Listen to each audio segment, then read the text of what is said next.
Welcome back to Pickin Winners, where we see if we could become profitable betting the money line with whatever it takes to get to 1 unit of profit on the week. For example, this week you got the Buffalo Bills sitting at a hefty minus 1,000, meaning 10 to 1 favorites. If we pick the Bills, then we got to bet 10 units to win 1 unit. And we're checking to see if we can become profitable doing this over the entire year. I'm your host, Nate.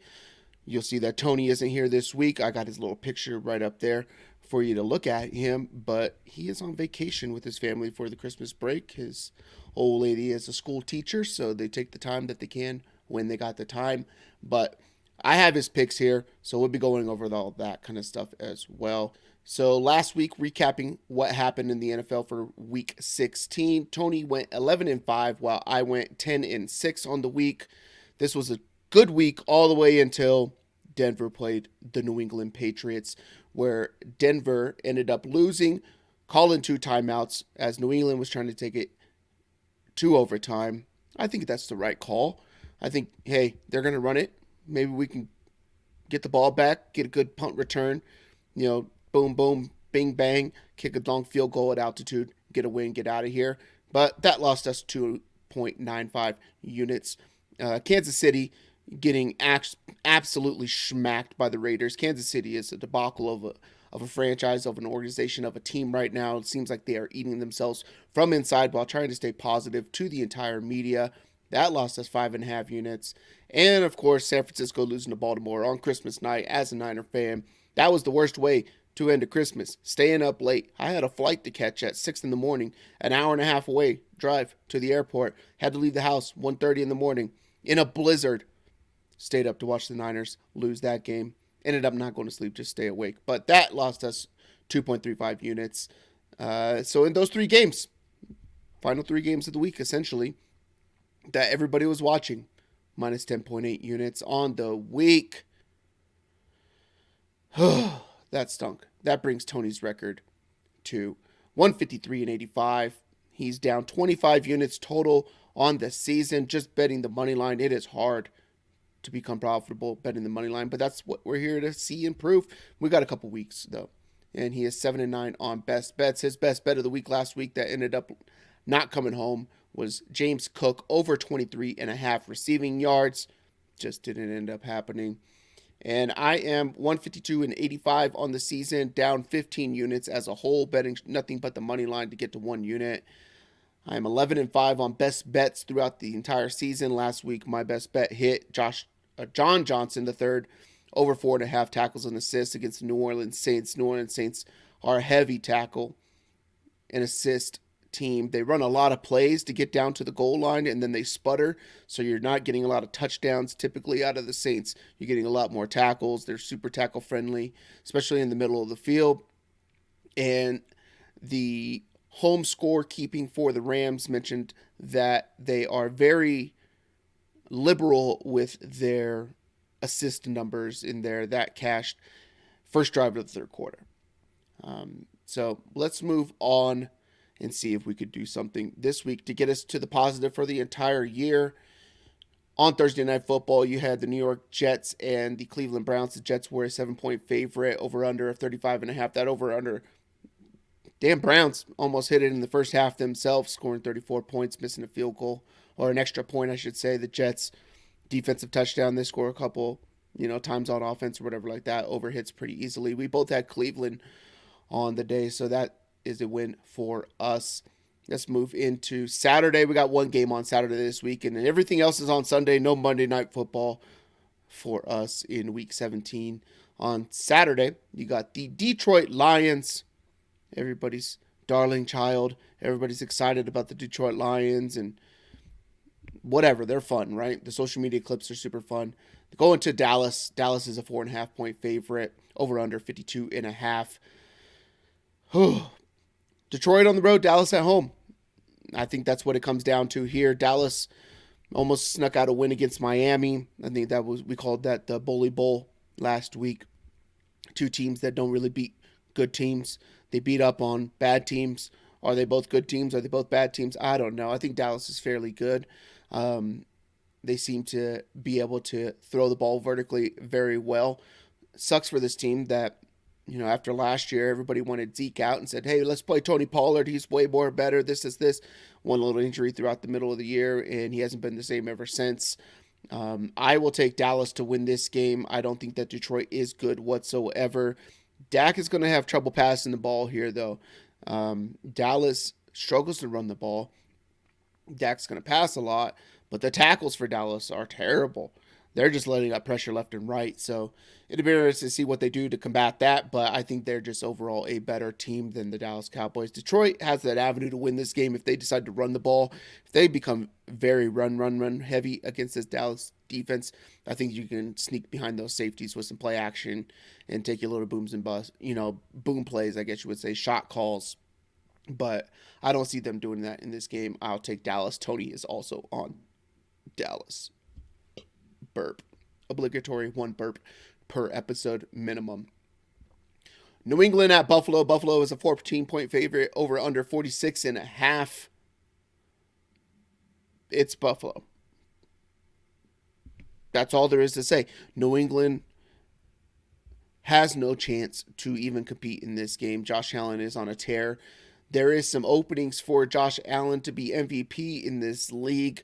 Believe it or not, everybody will say that his turnovers will stop him from being that, but he is the most valuable asset to his team. He is the reason that they win. He's going to score nearly 50 touchdowns this year when you combine in the air and on the ground. And if this team can win this game, Baltimore ends up beating Miami. Next week is for the division in the NFC East or the AFC East.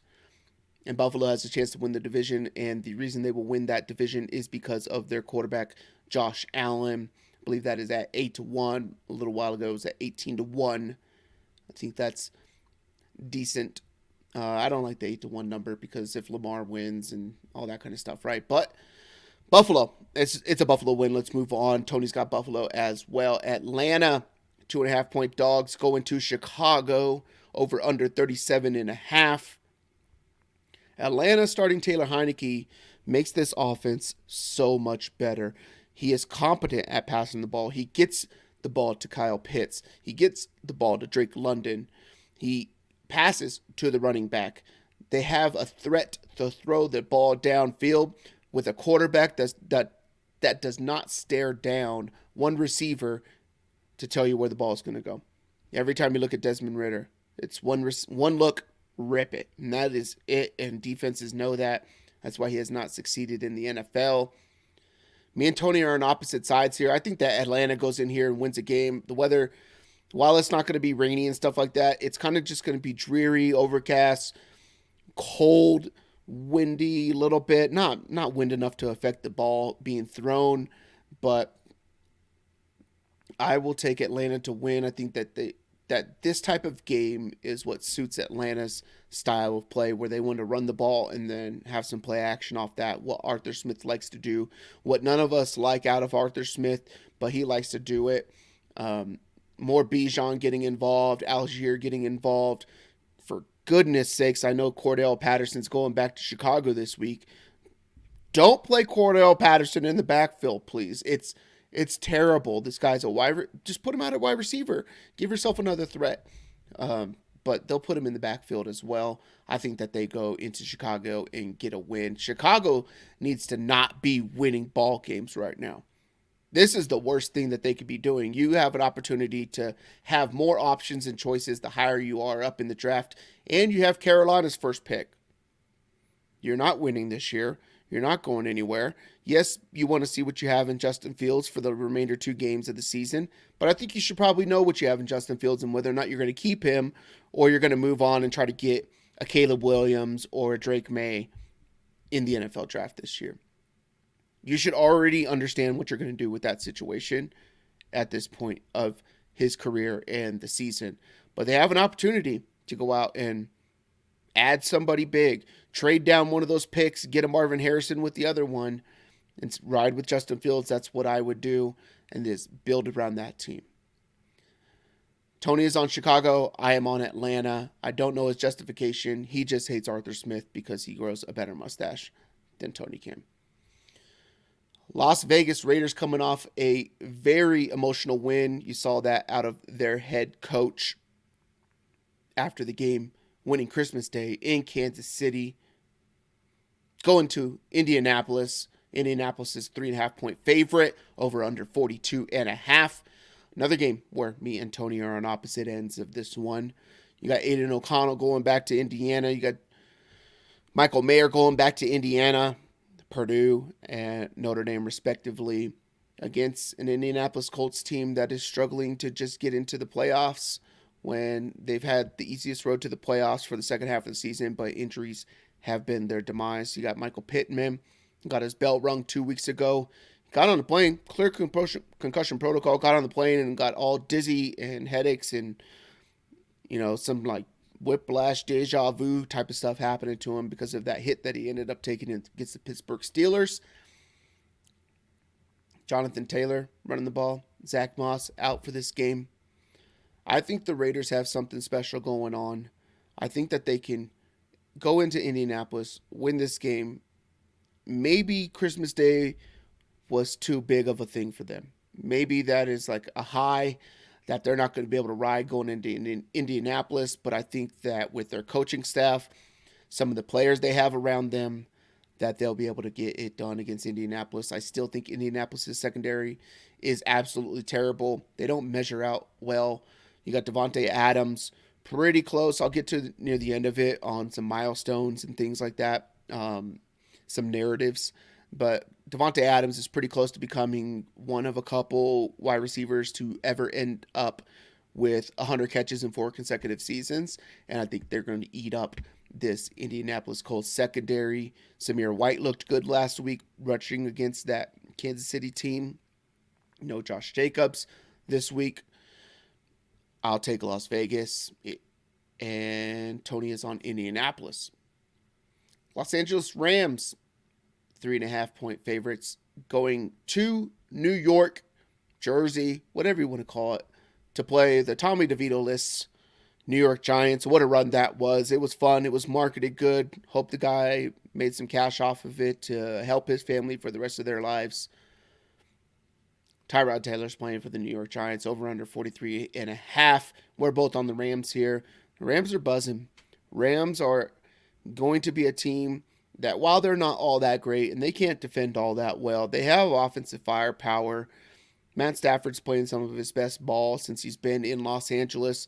You got 2 very good receivers in Cooper Kupp and Puka Nacua. Puka Nacua closing in on the receptions and the yardage records for rookie wide receivers.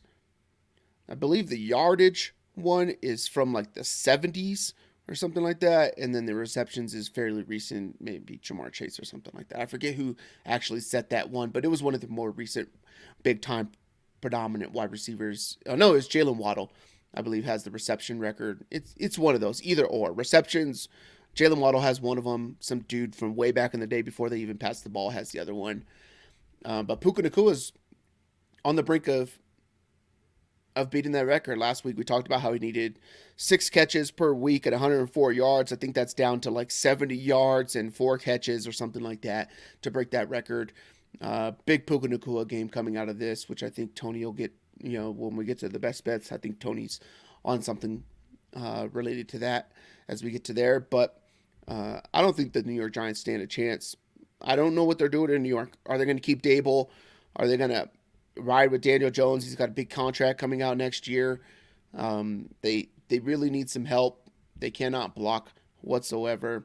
Give me the Rams on the road. That stinks. There's a lot of road favorites this week, which you don't like to see in the NFL. Arizona at Philly. Philly's a 11.5-point favorite, over under of 48. Arizona, I think, can give this Philly team some trouble.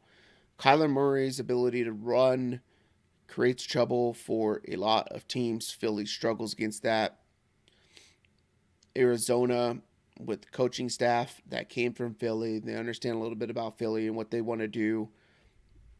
You could say that is the same for Philly understanding the coaching staff that's in Arizona as well. I got Philly winning this game, but I would not be surprised.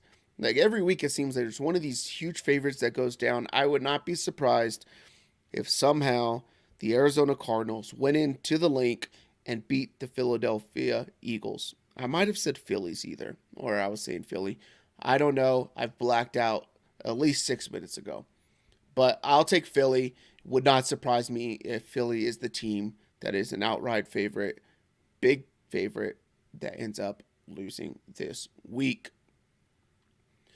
New Orleans at Tampa Bay. Tampa Bay is a 2.5-point favorite at home, over under 48.5. Baker Mayfield making a really strong case for comeback player of the year. Guy getting shunned out of Cleveland, playing his best ball of his career. Goes to Carolina, shunned out of Carolina. Gets traded over to the Rams. Comes in not knowing the playbook, not knowing the calls whatsoever. Ends up winning them a ball game on a final drive with a dime pass to the left side of the end zone to win it for them. I think he's substituted in that game as well. Shout out to you, Baker Mayfield, playing New Orleans at home. Mike Evans hates the New Orleans Saints. I'm going to take the Tampa Bay Buccaneers in this game. Tony is also on Tampa Bay in this game. I think that Tampa Bay could just put it in the end zone, and they only got to do it a couple times. 2 times, put it in the end zone, and eventually you'll end up beating the New Orleans Saints, because the New Orleans Saints, they get some yards. They move it down the field. Kamara gets his catches.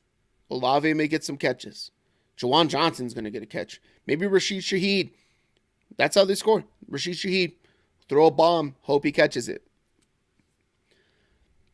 I like all the defenders for Tampa Bay in this game against this New Orleans Saints.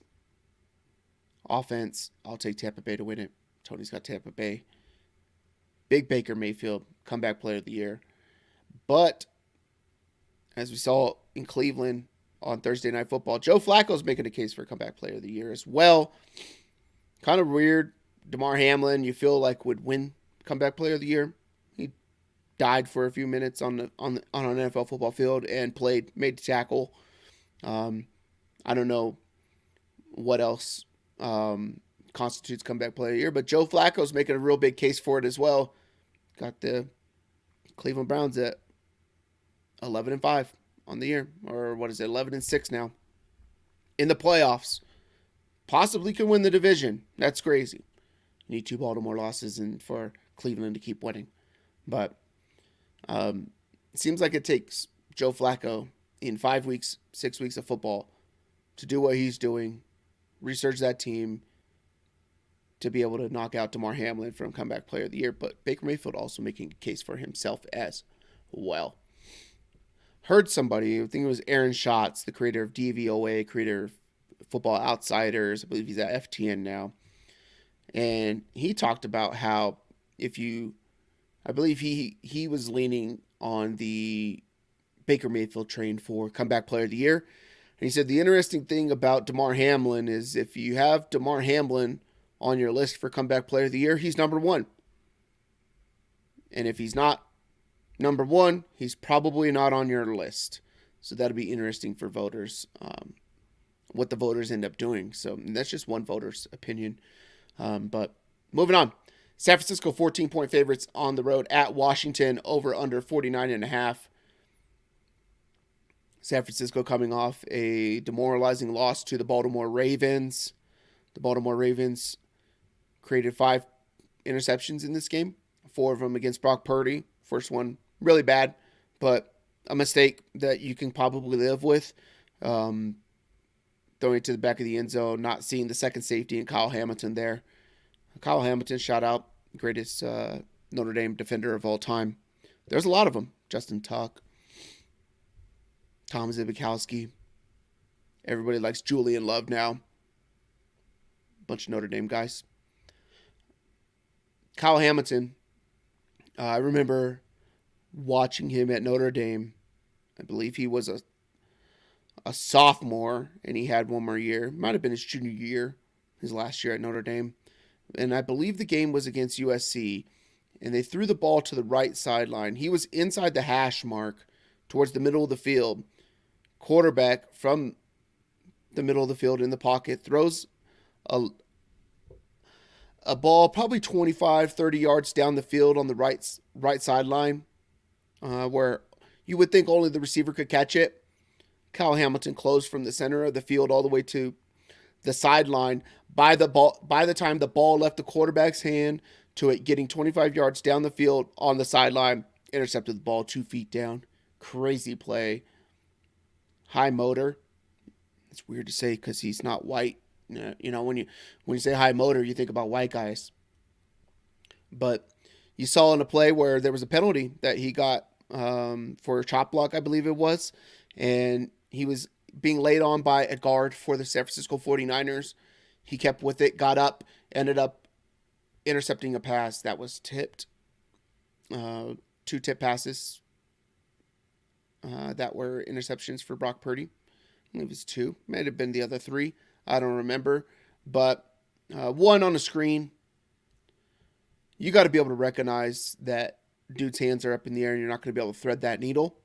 Brock Purdy did not. You either got to pump fake it and then go around it, or just pump and go and run the ball and take it for what it's worth. The other one on that Kyle Hamilton play, Brock Purdy has all the time in the pocket, and then he scrambles and runs around it behind. You know that every time you do that as a quarterback, you're going to end up with a holding call more than likely. Plays going on forever. It felt like 10, 12 seconds. It was crazy how long that play went. You can see penalty flags flying everywhere. And Brock Purdy tries to force it. George Kittle gets tipped and intercepted. The other one, no. I don't think it was a tip because it was on a double slant over the middle. And they run Ronnie Bell as the inside receiver on a slant. And they run Debo on a slant behind him on the left side. And Brock Purdy threw it to the front guy. I've never played quarterback in the NFL. Did a little bit in high school. Went to the playoffs. Yeah. But I think everybody knows that you don't run a double slant to throw to the front receiver. The front receiver is to move the middle linebacker out of the area so that you can have your star receiver in Deebo Samuel be able to get inside of the slot corner and be able to have tons of yards after the catch because you have effectively moved the linebacker out of the middle of the field, leaving a big gap. Look at my hands. Boom, boom. Don't throw it to this guy. Throw it to this guy because this guy's taking this guy. Whomp, right up the middle of the field. That's what the Niners do. Do it to the front guy. Bad decision making. And you could tell, second quarter of that game, even after Lamar tripping over the ref, Niners getting a safety, going down the field, beat them score. You could tell that after that second interception by Brock Purdy, that it was just not going to happen. The Niners were winning at the time. The Niners were still winning. And you could tell it was just not going to be their day. And it's one of those things where when it rains, it pours. Good in-game betting opportunities there. At that time, it was 3-1 Baltimore. We made a little bit of that. Niners are going to blow out the Washington Commanders. The Washington Commanders have the worst defensive line and one of the worst offensive lines in the NFL. The Niners, I think, are going to run this score up. They'll probably score 42 of these 49.5 points. So if you believe that Washington can score 8 points on the 49ers, bet the over. They'll probably score 30-something in the first half. It's going to be that bad. I think that Brock Purdy ends up with 3 touchdowns in this game, passing. Big games for Ayuk, Debo, Kittle in this game. I don't think that they're just going to try to run the ball and get it out of there or whatever like that. I think that they're going to... I think what we saw out of Mike Shanahan last week was his inability to coach. And it's the scariest thing being a Niners fan and a Niner backer is that Kyle Shanahan, is the weakest part of the 49ers. His scheme is good, yes. But what we saw was him not continuing to do the things that the Niners do to get them back into the game. You saw them effectively abandon the running game as Christian McCaffrey's averaging around 6 yards a carry. You saw them abandon the play-action passing game as you go down. Even if you're down 2 scores, still stay with it. You're the 49ers. You have a solid defense. You have weapons. Tons of time. And what do? Brock Purdy stand in the pocket, throw the ball. It's not what he's great at. He's good. Brock Purdy's a good quarterback. Outside of this game and one other, he's made pretty good decisions. He's a good decision maker, smart kid. But you got to put your players in positions to win, and he did not. I felt like Kyle Shanahan was trying to make a point that Brock Purdy is the MVP. Like he wants that under his belt. Brock Purdy being the MVP. And he did it. He proved that Brock Purdy needs to play within the system, which the majority of quarterbacks need to do. You want your quarterbacks to be system quarterbacks because that means that your system is good. Kyle Shanahan, your system's good. Just let it stay within the system. But nope. He decided, I'm going to show you guys. And we saw what happened. You need to keep doing what you do best. The Ravens ran a lot of zone match. So they run match zone style defense where they float the defenders with whatever's going on. So your zones are not stagnant, right? Oh, I'm a linebacker, middle linebacker. I got between the hashes from 5 to 15 yards or whatever your zone is, right? Or something like that. No, they shape them and move them as the players go through them, and everybody kind of follows where the eyes of the quarterback are. Allows them to keep their eyes facing the quarterback and be able to see. Baltimore's the only team that puts their hands up against Brock Purdy and the 49ers. Every single play. They're the only teams that's done it. Amazing what you could do with your hands up against a short quarterback. Niners are going to take it out on Washington. You're close enough to Baltimore. 30-minute drive from one stadium to the other. Niners beat the shit out of the Washington Commanders. Thanks, Baltimore. We'll get to what Baltimore did offensively here in 2 games. Carolina Panthers at the Jacksonville Jaguars. Jacksonville Jaguars. Trevor Lawrence finally missing a game. Thank God. Stop playing hurt. But they need to win the division, but they're going with C.J. Beathard. They're 3.5-point favorites. Over under 36.5 against Carolina. Can Carolina win a game? Nope. It's Jacksonville. We both got Jacksonville. Me and Tony both also had the Niners, so in case you were wondering. Miami at Baltimore. Miami is a 3.5-point dog going to Baltimore. 46.5 is the over-under. Baltimore, we talked about it last week on how Keaton Mitchell was the only other playmaker outside of Lamar Jackson to be an explosive threat on offense. Zay Flowers has kind of dipped out. Isaiah Likely is not the greatest of tight ends, but he's pretty explosive too. But on a consistent basis, you got Lamar and Keaton Mitchell at the time. The Baltimore Ravens are, once again, the number 1 rushing attack in the NFL. For as good as Lamar has played this year. They're still a running team. The passes are short. What they did last week against the Niners was realize we're going to struggle to run the ball. We're going to struggle to run the ball because we have Gus Edwards back here, and he cannot get between the guard and the tackle and pop it out like Keaton Mitchell can. He cannot cut like Keaton Mitchell can. He is a power back, short yardage style guy. That's why you see him getting touchdowns left and right. So what they did was they effectively used the short passing game to be an extension of the run game. And that's what they did against the Niners. Get the ball out quick, get a couple yards. And I think that's what they're going to have to do here against Miami. Miami, it's kind of nice to see because they have a bunch of offensive line injuries, defensive line injuries. They're plagued with injuries most of the year. Their defense is getting a lot better as the time goes on. I would like to see Miami press their receivers. I don't think Miami has decent corners, decent secondary. I want to see them press the Baltimore corners and then just play contain on Lamar Jackson and keep him in the pocket, force him to pass. The Baltimore Ravens wide receivers don't create a lot of separation. as the play goes on. They're not good at finding holes and gaps and stuff like that and moving without the ball. They always move without the ball, but moving to create situations out of dead plays. I think that's how you can beat Baltimore. But you have to not try to pass rush Lamar Jackson because you give him too many avenues through the middle of the field to break the contain.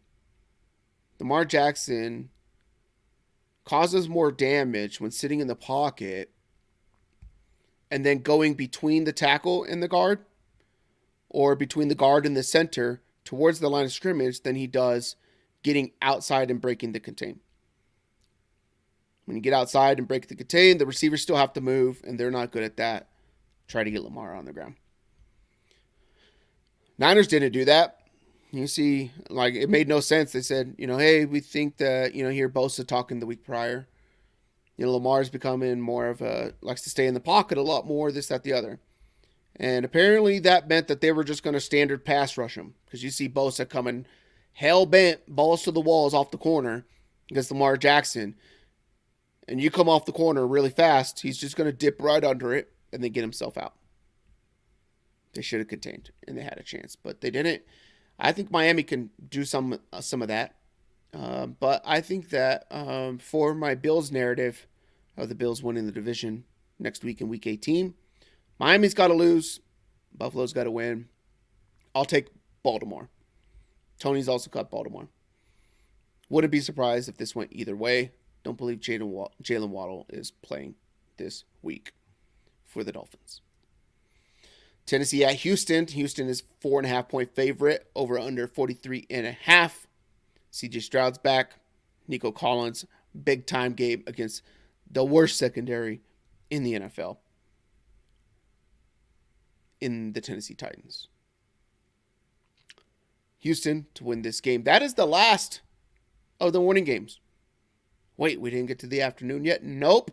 There are 10 games on at one time on a Sunday. 3 games in the afternoon. We're going to get to those. But for the love of God, could we get like 7 and 6? Makes no sense. Maybe you want to get your players back. We're traveling west to east. You got what?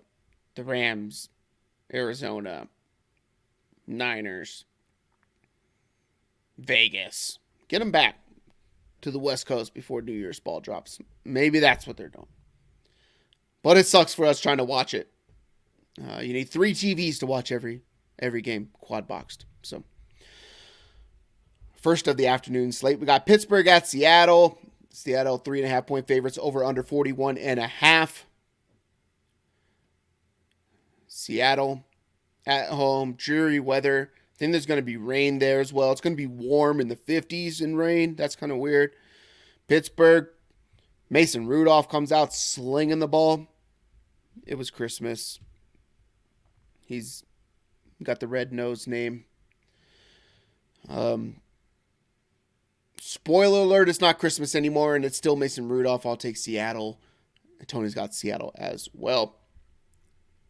Chargers at Denver. 3.5-point favorite for the Broncos, over under 36.5.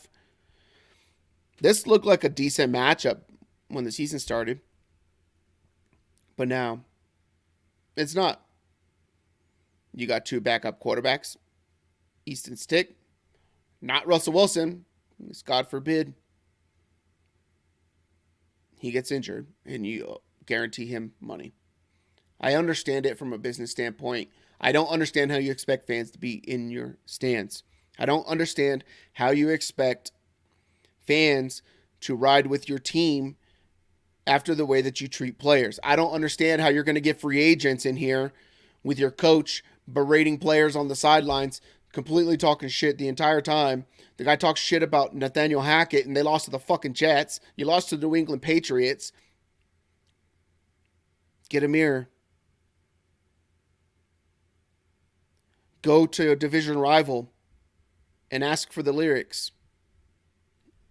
It's me. Hi. I'm the problem. It's me. It's you. Sean Payton. I want the Chargers to win this game so bad. You got Austin Eckler coming back to Denver. He's a Colorado kid. Went to college here in Colorado. Small school. But I don't think it's going to happen. I think Denver runs the ball all over this Chargers team.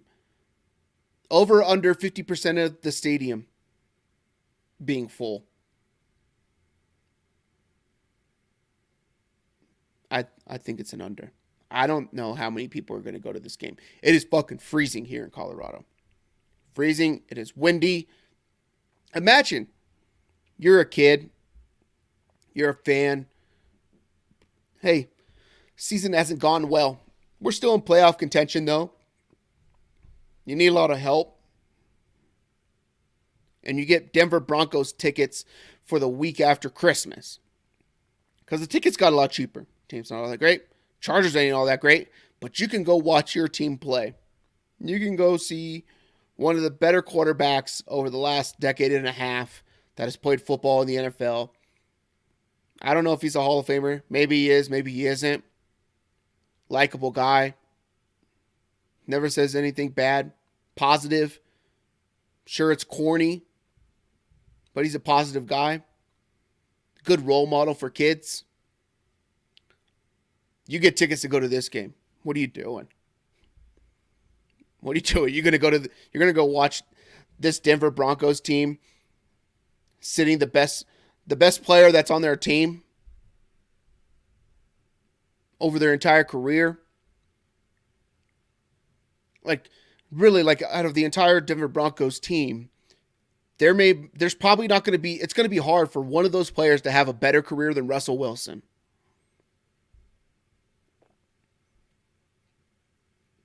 And you got to go watch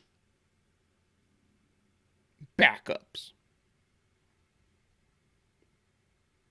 The best player on the entire field over their entire career will be Russell Wilson. And he's not going to see a single snap.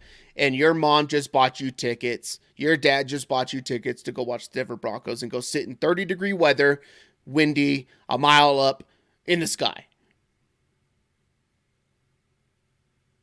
These tickets got to be like $12 after fees. Fees are like $40. It means they're paying you to take their tickets. We both got Denver. Cincinnati at Kansas City. Kansas City's a 6.5-point favorite. That's a lot of points for a Kansas City Chiefs team that stinks. They stink and they're going to lead the division. They might even make the fucking Super Bowl. Over under 43.5. Kansas City getting embarrassed against a division rival in the Las Vegas Raiders. Just mollywopped. Kelsey's throwing his helmet all the way across the thing. What is that thing called? Sideline. People are getting his face. Don't calm down. Receivers can't create separation. But I thought they had the greatest quarterback of all time. And what I've been told is that the greatest quarterback of all time can overcome anything. Apparently not. Chiefs can't run the ball. Can't pass the ball. Everybody's frustrated. And they're eating themselves from within. Cincinnati Jake Browning experiment. It was really cool until last week. Then you realize that he's not Joe Burrow. But what is Joe Burrow? Joe Burrow doesn't play football. He's always injured. Injured his entire first year. Injured before this preseason. Injured during the season. Gone for the season.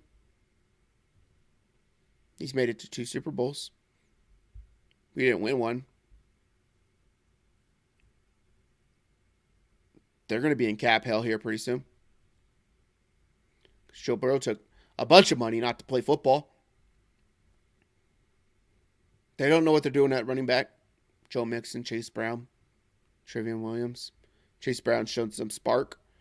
But they just signed Joe Mixon to a deal as well because he wanted to be here and win a Super Bowl. I think Kansas City wins this game. I think it's hard to lose 2 games back-to-back like that. Because this would be a debacle if they lost to this team. I'm going to call it Browning Head. But we'll take Kansas City, both of us. Green Bay Packers Monday night or Sunday night football. because we have no Monday Night Football game here. You know, storied franchises, rivalries. Green Bay, 1.5-point dog going to Minnesota. Jordan Love, Mullins. Over under 43.5. This is, I'm glad that this is the Sunday night game and it's New Year's Eve on Sunday. It's a good thing that this is that game because you don't need to sit and watch it. So if you're the type of person who likes to go out on New Year's, or maybe you just want to go get a good dinner, get home, watch the ball drop, right? Maybe you don't want to go out and party. Maybe you're young and you do want to go out and party. If you're on the East Coast, you don't got to watch this. No one cares. No one cares. The only people who care about this game are people who maybe have Aaron Jones, maybe have who? There's no Hawkinson. Maybe they have Jordan Addison and Justin Jefferson in fantasy football. Maybe you got Romeo Doubs, hoping he scores a touchdown. Only people who care. But those people are over 35, between 35 and 55. They probably wear navy blue t-shirts that have like bleach stains that are like turned into holes. You know what I'm talking about. They don't grow hair on their face, but they grow it underneath right here. I have a gap. I don't grow hair underneath right here. It's weird. For the audio listeners, that's underneath my chin area, like where the old gobbler hangs. They got chest hair coming out the top of a bacon neck, Fruit of the Loom, navy blue shirt, holes in the pits. They don't use bleach on these shirts, but they always have a bleach stain, and it's always around those holes. That's the type of person that's watching this game, New Year's Eve. We got Minnesota, and it's only because of the defense. I think the defense turned Jordan Love over and limit the passing game from the Green Bay Packers. So that is that on the week. Tony to win 1 unit for every game, laying whatever it takes. Dogs, you're laying a little less. Favorites, you're obviously laying the bigger number. Tony's on all favorites this week. Therefore, he is laying 51.78 units, while I am laying 50.03 as I got the 2 dogs in Atlanta and Las Vegas. Best bets of the week. Tony is chasing the Puka Nacua receiving record this week. He's got Puka Nacua over 68.5 receiving yards against the New York Giants at MetLife. You can get that minus 114 at FanDuel. And I am going to go with Mike Evans anytime touchdown. Plus 120 is the best number that I was able to find on FanDuel, and that's across all the major books. MGM, Caesars, Rivers, 365, ESPN, FanDuel, DraftKings. Let's talk about some narratives. So before we get out of here, right? I know that you're so excited that you got to listen to me by myself for damn near an hour. And you're thinking, hey, it's only one guy on the show. 2 guys, 2 takes. Usually takes about an hour. It's because of me. Hi, I'm the problem. It's me. You got some revenge matchups, and this is all coming from a guy, Sandro Anello. He does a lot of this good work on narratives going into every week. You can find him on the internets. He always changes his stuff or whatever like that. But he's like he's not a radio host or anything like that. He's a producer for SiriusXM, but he does some fantasy work. So revenge narratives, you got DeAndre Hopkins, obviously going to play Houston. Chris Moore as well. You could say Cordero Patterson against Chicago. Don't really care about all that. DJ Chark against Jacksonville. That's kind of fun to root for. Raheem Mostert in Baltimore. Yeah, people don't remember. Raheem Mostert played for the Baltimore Ravens. They let him go pretty quick. Hometown narratives. You got Scotty Miller He's from Chicago. Talked about Aiden O'Connell, played at Purdue. They're playing the Colts. Michael Mayer played at Notre Dame. They're playing the Colts. Austin Eckler back in Denver. And then Ryan Tannehill to Houston. Some milestones we're looking at here, things that matter. Baker Mayfield is 114 passing yards from 20,000. Derrick Henry, this one doesn't matter for what we're doing here, but one rushing attempt from 2,000. But he is one rushing touchdown away from 90. You can believe in the narrative of, well, Derrick Henry owns the Houston Texans. It's not the same team. It's not the same coaches. Just because you wear the same uniform and have the same colors doesn't mean that you're anything, right? Put Derrick Henry behind, I don't know, who sucks. Tampa Bay at running the ball. He's not tearing it up against the Houston Texans. Latavius Murray is one touchdown away, rushing touchdown away from 60. James Conner, one rushing touchdown away from having 50 in his career. DeAndre Hopkins is 7 receptions away from being 22 all-time. Stephon Diggs needs 1 reception to get to 800 in his career. Tyreek Hill, 19 yards receiving for 10,000. Tyler Boyd, 33 from 6,000.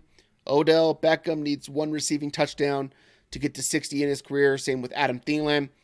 And Travis Kelce needs 7 receptions to be 24th all-time in receptions. 24th all-time in receptions. Some other ones on the season. You got Devontae Adams needs 15 more receptions to become the 3rd player ever to have 100 receptions in 4 or more consecutive seasons, joining Antonio Brown, who had 6 from 2013 to 2018, and Marvin Harrison, who had 4 from 99 to 2002. Stephon Diggs needs 4 more receptions to reach that same milestone as Devontae Adams as well. Pretty elite company when you think about how many catches you can get in a year. Antonio Brown was a killer. He was number 1 fantasy overall pick for years right there. It was crazy. You get him and Le'Veon Bell. Like 1-2. That's nuts. Josh Allen needs 222 passing yards and 3 touchdowns to become the 2nd player ever to reach 4,000 passing yards and 30 touchdowns in 4 consecutive seasons, joining only Drew Brees. Back to Sean Payton. Don't know why you have such an ego. You had Drew Brees, and you only won 1 Super Bowl. 1 Super Bowl with one of the greatest quarterbacks of all time. The audacity. Patrick Mahomes needs 62 yards and 4 touchdowns to reach the same milestone as Josh Allen. Lamar Jackson needs 1 more game with 50 yards rushing to surpass Michael Vick for the most 50-yard rushing yard games ever by a quarterback, and that number is sitting at 54 games. Terry McLaurin needs 15 yards receiving to become the 4th player ever to reach 50 receptions and 900 receiving yards in each of his first 5 seasons, joining Mike Evans, AJ Green, and Randy Moss. Travis Kelce needs 1 more touchdown to surpass Jason Witten, who had 74 for 5th most by a tight end in NFL history. Only Antonio Gates, Tony Gonzalez, Rob Gronkowski, and Jimmy Graham have more with 116, 111, 92, and 85 respectively.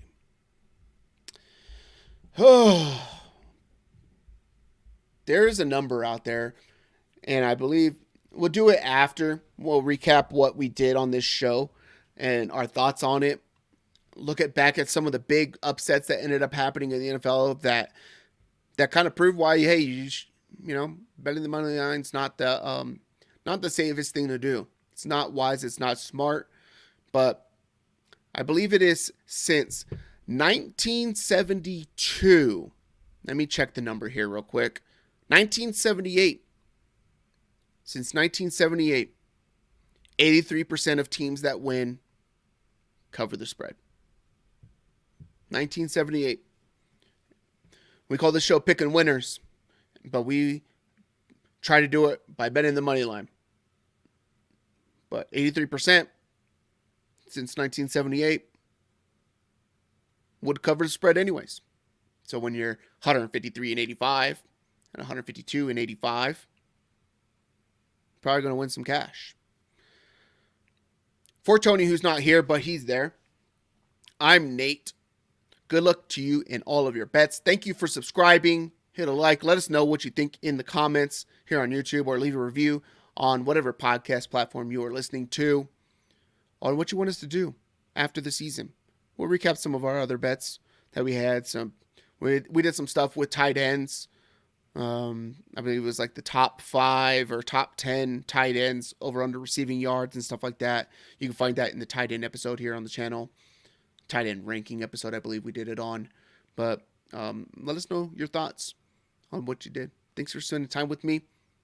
Hope you had a Merry Christmas, a Happy Holidays. You ate some good food. You drank some good drinks. You spent some time with some people that you really care about, or people that really care about you. Be safe out there on New Year's. Don't drink and drive. I got a DUI. It's expensive. Jail's cold. Love you. Bye.